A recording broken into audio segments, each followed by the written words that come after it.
বিশ্বের বৃহত্তম ধর্মীয় সমাবেশগুলির মধ্যে অন্যতম হল কুম্ভ মেলা।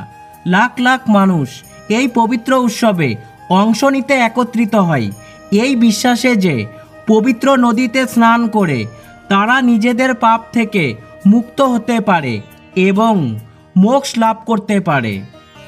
কুম্ভ মেলার 4টি ভিন্ন প্রকার রয়েছে। 1. সাধারণ কুম্ভ, 2. অর্ধ কুম্ভ, 3. পূর্ণ কুম্ভ এবং 4. মহাকুম্ভ। সাধারণ কুম্ভ মেলা প্রতি 3 বছর অন্তর প্রয়াগরাজ, হরিদ্বার, উজ্জয়ন এবং নাসিকের ত্র্যম্বকেশ্বরে আয়োজিত হয়। প্রতি 6 বছর অন্তর প্রয়াগরাজ এবং হরিদ্বারে আয়োজিত হয় অর্ধ কুম্ভ। প্রতি 12 বছর অন্তর প্রয়াগরাজ, হরিদ্বার, উজ্জয়ন এবং নাসিকের ত্র্যম্বকেশ্বরে আয়োজিত হয় পূর্ণ কুম্ভ। আর প্রতি 144 বছর অন্তর অর্থাৎ 12টি পূর্ণ কুম্ভের সমাপ্তি উপলক্ষে প্রয়াগরাজে আয়োজিত হয় সবথেকে বিরল এবং সবচেয়ে পবিত্র সমাবেশ মহাকুম্ভ। কুম্ভ মেলার স্থান নির্ধারিত হয় বৃহস্পতি, সূর্য এবং চন্দ্রের অবস্থান অনুসারে।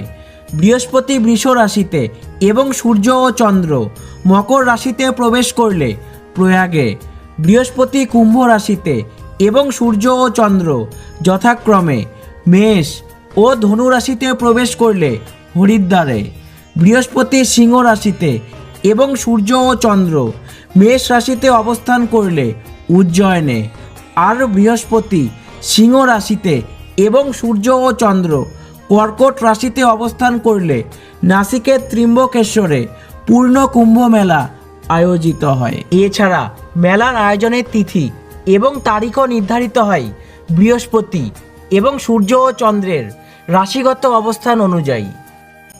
আপনি হয়তো কুম্ভ মেলার জাঁকজমক সম্পর্কে অবশ্যই অবগত, যেখানে বিশ্বাস, ভক্তি এবং আধ্যাত্মিকতা এক জায়গায় এসে মিলিত হয়। হিন্দু পুরাণ অনুসারে সমুদ্র মন্থনের পর অমৃত কুম্ভের হাড়ি নিয়ে যখন দেবতা এবং অসুররা যুদ্ধে লিপ্ত হয়, তখন সেই হাড়ি থেকে কয়েক ফোঁটা অমৃত প্রয়াগরাজ, হরিদ্বার, উজ্জয়ন এবং নাসিকের ত্র্যম্বকেশ্বরে এসে পড়ে। আর তখন থেকেই এই 4টি স্থান পবিত্র বলে বিবেচিত হতে থাকে। এটা বিশ্বাস করা হয় যে কুম্ভ মেলার সময় এই স্থানে নদীতে স্নানের মাধ্যমে মানুষ পাপ এবং জন্ম পুনর্জন্মের চক্র থেকে মুক্ত হতে পারে। বিশেষ বিশেষ তিথিতে পুণ্য স্নানই হলো কুম্ভ মেলার প্রধান অংশ।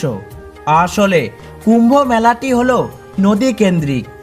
প্রতিটি কুম্ভ মেলার সঙ্গেই এক বা একাধিক নদী জড়িয়ে আছে। যেমন প্রয়াগরাজের মেলাটি হয় গঙ্গা, যমুনা এবং সরস্বতী নদীর সংযোগ স্থলে, হরিদ্বারে হয় গঙ্গার তীরে, উজ্জয়নে হয় শিপ্রা এবং নাসিকে হয় গোদাবরী নদীর তীরে।